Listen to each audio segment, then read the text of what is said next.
Ayan. Hello. So ngayon, tatalakayin natin yung tungkol sa tape corrections para sa Fundamentals of Surveying 1. So bakit ba tayo nagte-tape corrections? Kasi, di ba, kapag nag-measure tayo ng horizontal distances gamit yung mga tape natin or yung mga surveying tapes, merong mga corrections tayo na need gawin. So, bakit gawin ang correction? Kasi maaaring merong error or mistakes na nangyari doon sa pag-measure natin. So, para makuha natin yung mas accurate na measurement gamit yung tape, nag-a-apply tayo ng tape corrections. So, tingnan natin.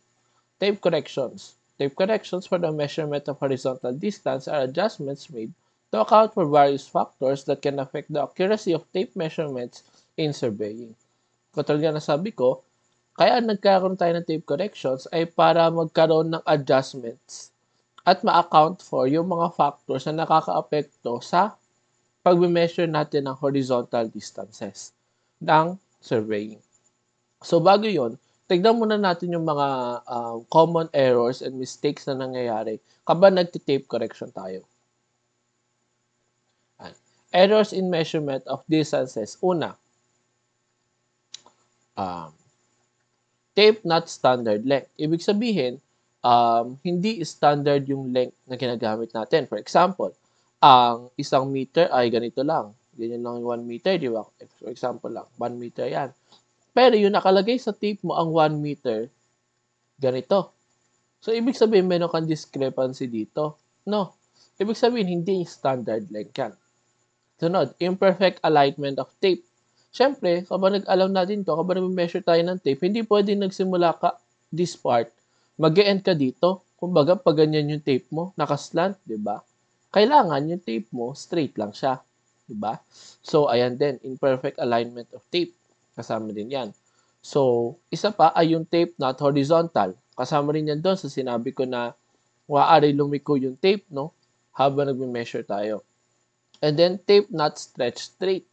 So, ano ibig sabihin yan? Kasi yung tape natin, kung mapapansin nyo, kapag malayo na yung distance ng tape natin, ang nangyayari, nagsasag siya. Ano yung sag na yan? Yung sag, ito yon. Ibig sa yung tape natin, pag ganun, nagbababa siya dahil may weight yung tape na binababa dito. Ibig sabihin, kailangan natin siya i-stretch na straight para malaman yung totoong distance niya. No? Pero kasi mahirap gawin yon. Okay, malalaman natin mamaya yung mga standard pulls or standard na forces na need natin para ma-stretch natin yung tape. Pero ito yung tinutukoy dyan na tape not stretch straight. So, gusto natin, stretch lang yung tape natin, almost flat siya, pero hindi talaga nangyayari yun kasi due to its own weight, may tendency na magsag talaga siya. Ang tawag dyan. Sag. Yan. Next, imperfection of observation. Maaring pangit yung observation, hindi mo makita yung mga linya, hindi mo makita yung mga nakalagay na numbers. So, yung mga part na yon, pwede rin maging error. Variations in temperature. Bakit? Ano ba nangyayari kapag temperature? Siyempre, ang tape natin, lalo na yung mga metal tapes, yung mga narurolyo na bumabalik mag-isa, yung mga metal tapes na yan, they are made of metal. O, diba? Metal tapes nga. Dahil sa temperature, di ba, alam natin yung phenomenon na kapag tumataas ang temperature, may tendency ang objects na mag-expand. So, kung yung tape natin, like ganito lang siya, maaaring kapag nag-increase yung temperature, magiging ganito na siya kahaba. No? At kapag nag-decrease yung temperature, maaaring umikli siya ng ganito. So, ayan yung variations in temperature. Ito naman, variations in tension. Connected siya dito sa party na to. Sa tape not stretch state. Kasi, kung flat mo siya, ayan, let's say, ayan, flat yan, na-pull mo siya na maayos. Ibig sabihin, yung tension mo dito ay sakto lang. Pero minsan, hindi. Gumaganyan siya. Pero minsan, mas malala, gumaganyan. I think nakikita ninyo na maaaring yung distance na to, hindi siya same sa mga distance dito. Kasi nga, hindi same yung pull natin, no? Sa tension. So, ayan yung mga errors. Ngayon, ayan lang ba yung nako-commit natin kapag nagme-measure tayo ng horizontal distances? Syempre hindi. Meron tayong mistakes in measurements of distances. So, ayan. Adding or dropping a full tape length. So, ang nabasa mo 34, tapos biglang nangyari, let's say, ang tape mo ay 10 meters. Tapos, di ba bilang mo yun? Kasi 10 meters lang. So, meron kang 10 meters plus 10 meters plus 10 meters. Pero at some point, nawala yung isang 10 meters. So, full tape length yung nawala sa'yo. Okay? Isa pa, adding a centimeter, usually in measuring the fractional part of tape length at the end of the line. Minsan nakakalito rin yan. Kasi di ba marami tayong mga markers. So, meron ganyan, tapos meron ganyan. Tapos meron pang apat yan. Di ba? Apat. So, medyo nakakalito kung hanggang saan ba dyan. No, kunwari, kung nandito siya, yung line mo, o saan mo siya i-read? Somewhere in between ba? Hindi mo na masasabi yun kasi dapat may line ka pang maliliit dito, right? Ayan. So, isa yan. Recording numbers incorrectly. Example, 78 is read as 87. O, nagkamali ka ng pagre-record ng number. And reading wrong meter mark. So, ano ba yung kinaiba? Nakita natin dito, merong errors. Nakita natin dito, merong mistakes. So, ano ba pinagkaiba nila? Ang errors ay, ito yung mga galing sa instrument mismo. Ito mga to, it's not something na handled talaga natin or kaya natin gawin. Kasi sabi ko kanina, katulad ng sag, hindi naman natin ma-achieve yung tension na kailangan para sa tape. So, out of control natin yon. Ito na yung temperature. Ano ngayon kung mainit yung araw? Siyempre, kailangan mo mag-survey kahit mainit yung araw, di ba? Hindi mo naman sinabi na kapag ganito lang tayo pwede makumuha ng horizontal distances. So, hindi ganun. Ayan yung errors. Kasi walang kasalanan yung nagme-measure ng distance doon. Unlike, kapag pumunta tayo sa mistakes, ito. Kasi, itong mga to, ayan ay related sa nagkamali yung nagme-measure. Okay? So, we have to understand na yung tape corrections, ang finifix niya, itong mga errors na to. No, finifix niya itong mga errors na to. Hindi niya ma-fix yung part na to. For example, 78 naging 87. Hindi niya ma-fix yan. Ang kaya lang niya i-fix ng tape corrections ay yung mga error.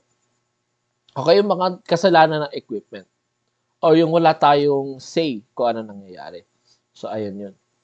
Yan. So, dahil na-discuss natin yung concept, tignan naman natin yung mga formulas talaga na ginagamit, no? Correction applied for measurement of distances. So, ito, meron tayong temperature correction to be added or subtracted. So, we have Ct is equal to K T sub 2 minus T sub 1 times L sub 1. K, dalawa yan, per degree Fahrenheit and per degree Celsius, depende kung anong given. T1, temperature when the length of tape is L1. T2, temperature during measurement. So, bakit? Kasi, meron tayong, di ba, ganyan tape. Na-explain ko na to kanina.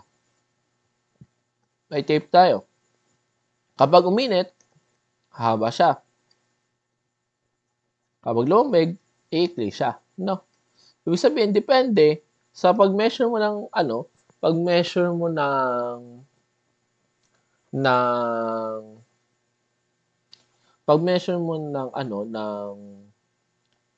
depende pala sa pag-measure mo ng temperature, nagbabago yung tape mo o yung length ng tape mo. So, ayan, ito yung correction natin for temperature. Next naman ay full correction. Ito yung sinasabi ko sa SAG. Before pala yun. Balik tayo dito. Sa temperature correction, meron tayong to be added or subtracted na clause dito, di ba? Bakit may ganyan? Kasi nga, let's say, ito. Yan. Let's say, ganyan kahaba ang 1 meter. Okay? Ang kaso nga lang, uminit. So, anong nangyari sa tape mo, nag-expand siya. No? Yung 1 meter mo na tape, naging ganito na kalaki. So, ang minimeasure niya ay 1 meter. Okay? So, ano to? Is it too short or too long? Siyempre, yung na-measure niya dito ay greater than 1 meter na sa standard length niya. So, ibig sabihin ito ay too short. Tama? Too short siya. Kasi, nung nag-expand siya, 1 meter pa rin yung nakalagay sa marker. Pero sa totoo lang, 1 meter plus something na siya. Okay? Para naman kung umikli. Yan. Ang 1 meter mo daw, ganyan na lang. Pero hindi, kasi alam mo na ang 1 meter mo, around here somewhere. So mm, this is, this is too long. No? Kasi, alam mo na ito yung 1 meter mo. Pero sinasabi niya, 1 meter na to. No? So, ibig sabihin, mali ka ng measurement. So, ayan yun. Ayan yung principle behind that. O, punta naman tayo sa pull correction to be added or subtracted. So, CP or correction due to pull is equal to P sub 2 or yung actual pull during measurement minus P sub 1 or applied pull when the length of tape is L1 and L1 over AE. So, A yung cross-sectional area ng tape, E ang modulus of elasticity of tape. So, dito meron ulit tayong added or subtracted. Kasi, ang mga tapes, meron silang standard pull. For example, ang tape ko, ang standard pull niya ay 50 newtons. Okay? So, ang 50 newtons na yan, ayan yung standard pull niya. So, again, maglagay tayo dito ng kunwaring tape natin. Kunwari yan yung tape natin. Ulit, ayan ang 1 meters. Diba? So, sa tape natin na 1 meters, ang nangyayari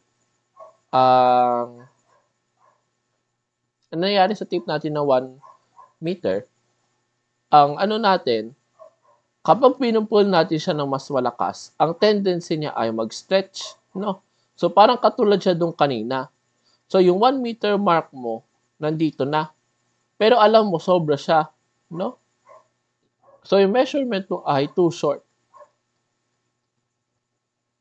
O, paano naman kapag imbis na hindi yung mas maliit na tension ang gamit mo? So, ang nangyayari, mag-shrink siya, no? Hindi naman siya mag-shrink per se, pero ang mangyayari, mag-i-introduce siya ng sag. Kasi syempre, 50 newton yan eh, no? Kapag ginawa mong 30 newton lang, ibig sabihin, hindi enough yung tension mo para mabanat yung tape mo. So, ibig sabihin, ito, too short, ay too long, ang measurement niya. Kasi sabi niya, 1 meter na to. Pero ang actual na 1 meter ay ito. Itong party na to. Ayan. So, ayan din yan sa pull correction. Next naman tayo. So, sag correction. This is to be subtracted only. Bakit sa mga kanina, may to be added or subtracted? Dito ay to be subtracted only.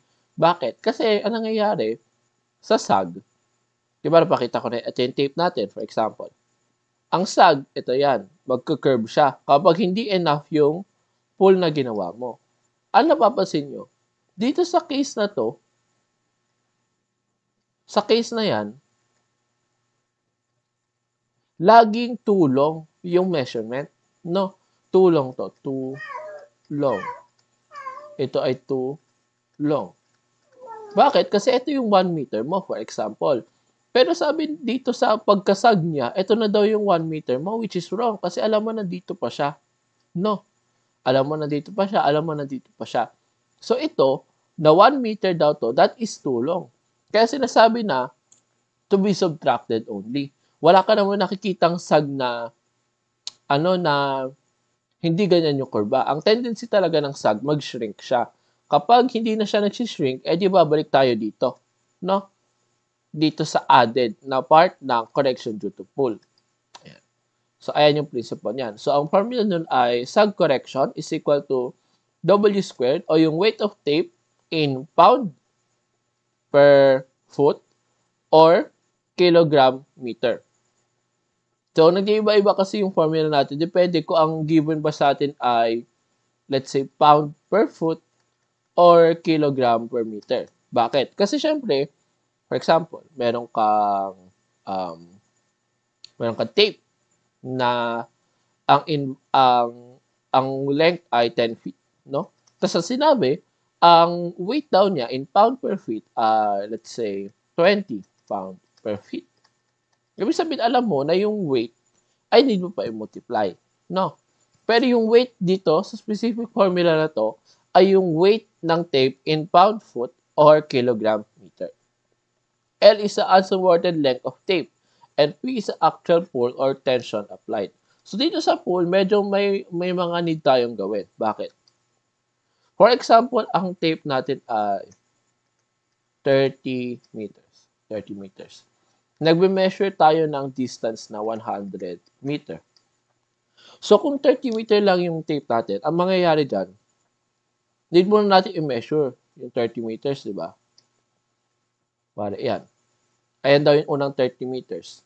Ito yung pangalawang 30 meters. Okay? Didugtong ko na lang dito sa baba.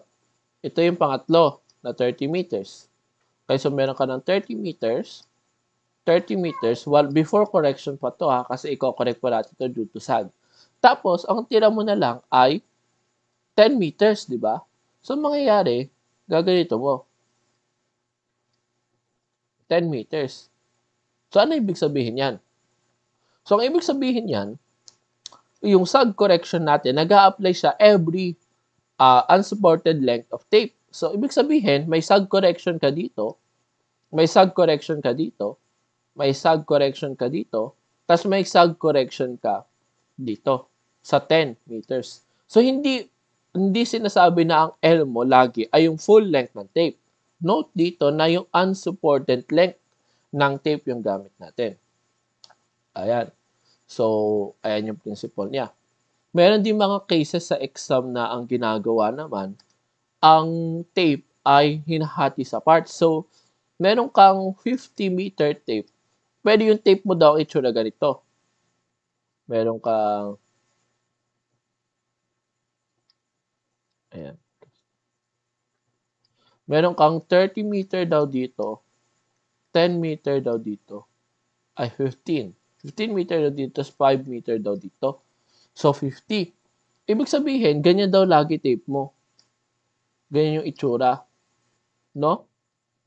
So, ibig sabihin, kailangan may compute yung sag correction ng bawat unsupported length. So, kung gusto natin mag-measure ng, let's say, 90 meter, gamit yung tape na to, ang mangyayari, gagamitin natin yung tape na to, so 50, gagamit ulit tayo ng 30, tama? Tapos ang kulang na lang natin ay 80, ang kulang na natin ay 10. 10. Tapos i-compute ulit natin yung sag correction nila. Ayan. Ayan yung sag correction.